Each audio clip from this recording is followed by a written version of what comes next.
How's it going, guys? My name is Scott, and this is my top 10 best uses of music in gaming.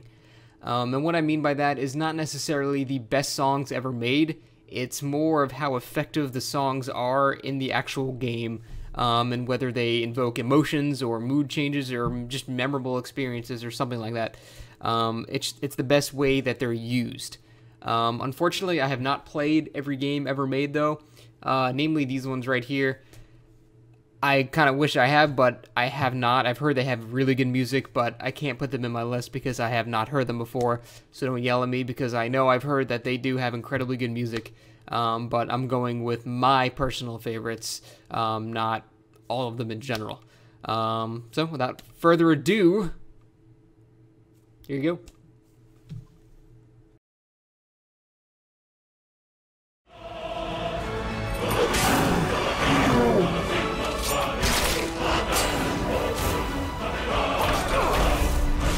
If you played Skyrim, chances are you knew about the game before it was released. And if you did, you probably knew the song in the trailer by heart, which turned out to be Skyrim's main theme. Now, you don't actually hear the theme in-game for a while, until you get a randomly spawned dragon encounter, or the one scripted one at the beginning. And when you do, it just triggers, and suddenly you feel like the badass in the trailer. You feel like the fucking Dragonborn, and it's awesome. Just listen.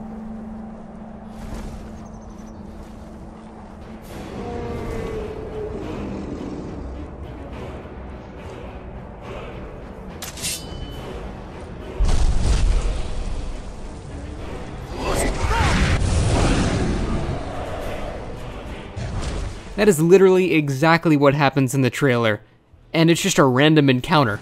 That's honestly why it has such a great impact, because you don't expect it at all.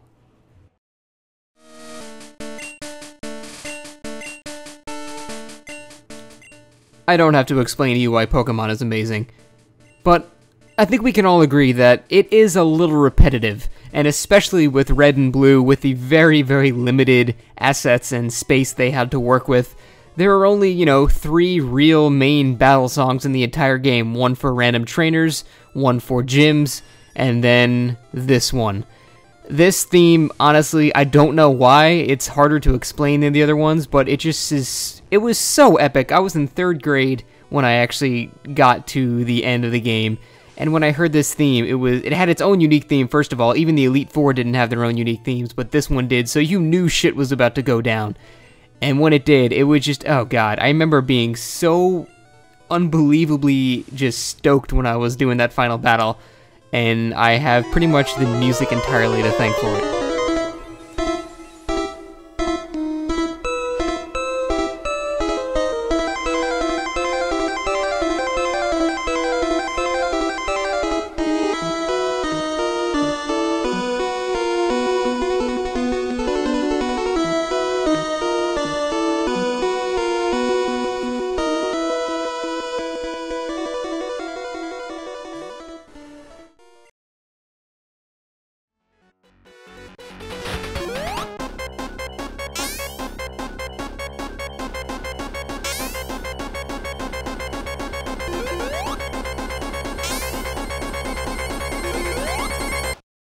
It's literally 4 notes. It's 4 notes, and it makes me more anxious than any song ever made. If that is not effective music in gaming, I don't know what is.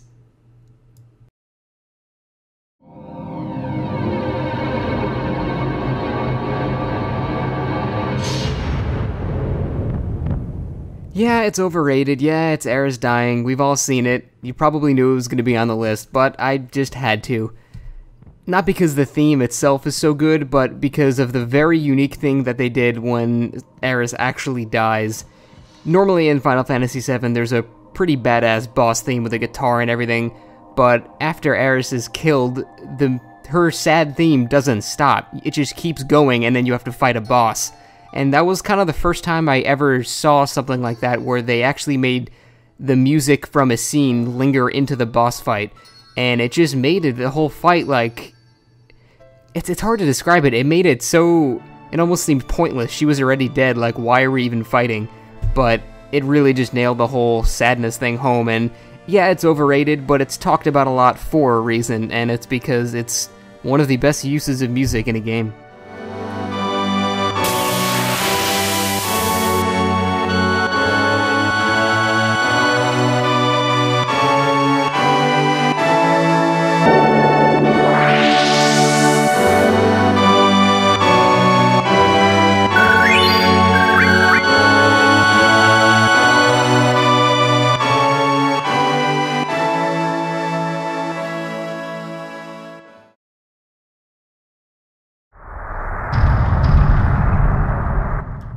Nostalgia glasses aside, the final battle in Ocarina of Time is by far one of the best boss battles ever created. It literally has everything.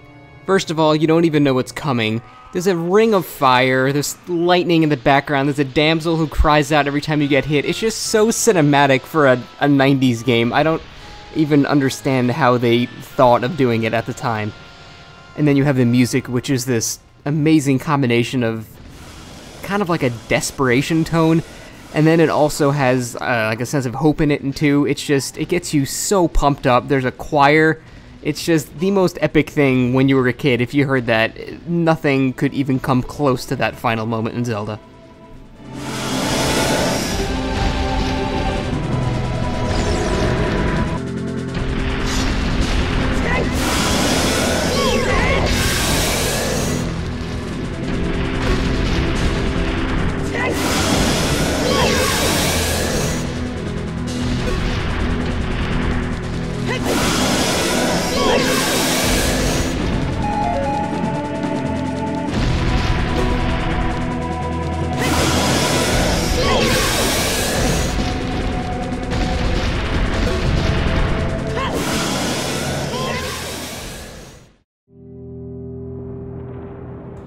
People will invariably debate the ending of Mass Effect 3 for all time, but we can all agree it was a fantastic series overall.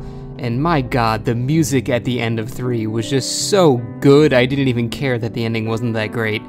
I mean, I don't even have to explain this, just listen and watch.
Dark Souls is one of my favorite video games of all time, and it's a game that really doesn't shove its story down your throat. You have to learn it by exploring and experiencing the game itself.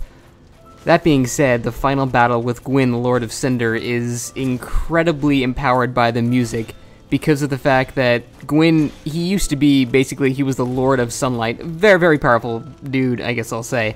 And over time, he's sort of withered away and kind of gone insane, and he's just clinging on to old ideals. And unless you really pay attention to the story, you won't know that. You'll be so happy you're beating the game finally that you're like, yeah, that you don't understand why the music is so sad.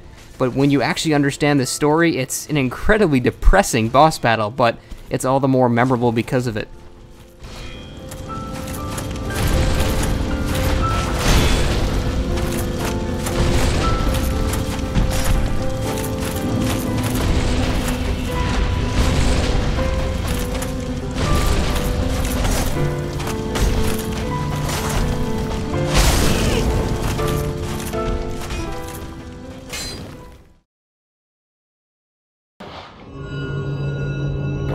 I can see it now. The kid in one corner, and Zolf in the other. Ain't much of a fight. it's kind of hard to explain how great this whole scene is without knowing the story.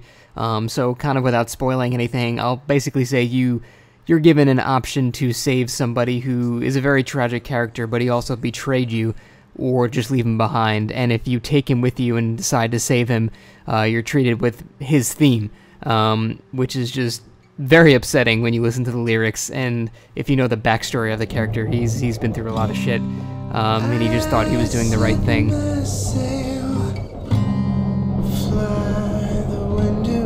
Take me back to my home, sweet home. To add to the desperation of the song, the character that you're carrying, whose name is Zulf, is pretty much being shot down by his own people, and there's nothing you can do as a player. You just have to just take the pain. There's nothing you can do. It really just drives the whole desperation thing down, and it's really cool because later they start respecting what you're doing, and they just start bowing down. It's honestly, it's a spectacle. You left it burning for me, Mother. I'm here.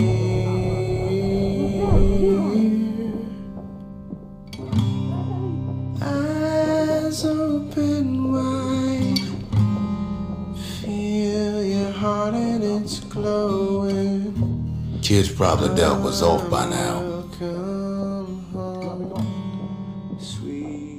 He reminds me of myself when I was his age.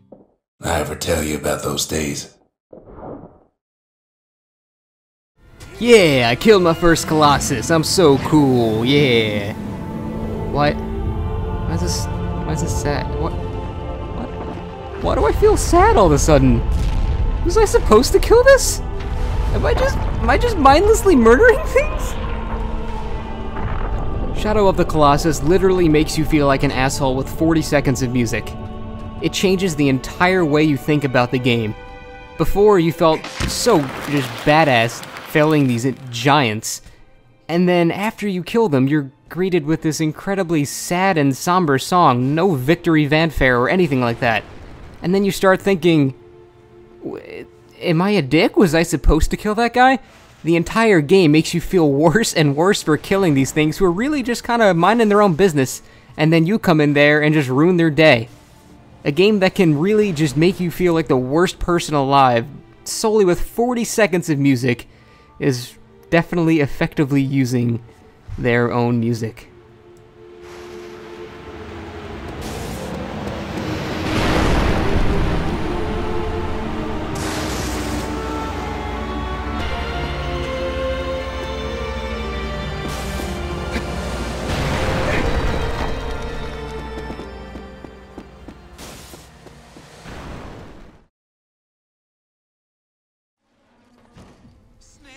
Metal Gear Solid 4.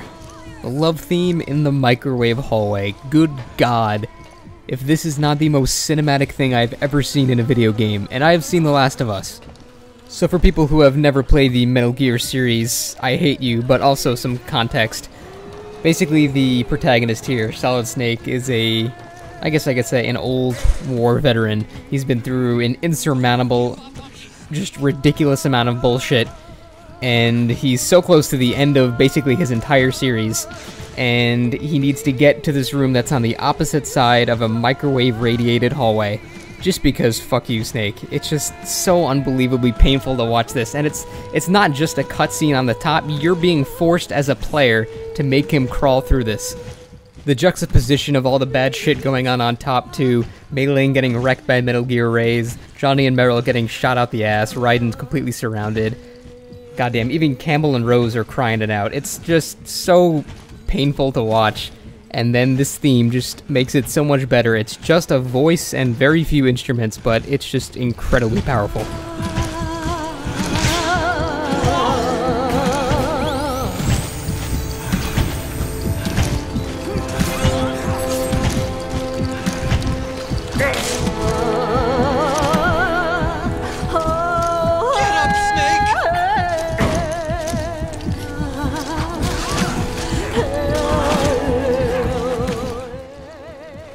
Seriously, I feel like if you've never even heard of Metal Gear Solid before, Just watching this has got to stir just something up in you, and if you have been with the series the entire time, there are so many onions in the room you can make a goddamn stir fry.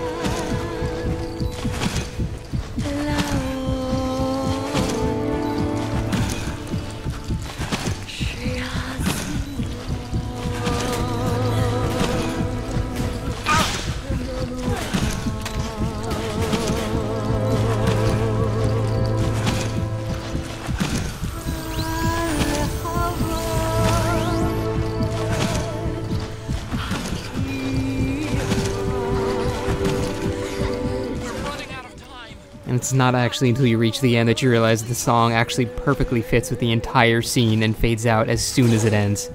Really just unbelievable. Snake!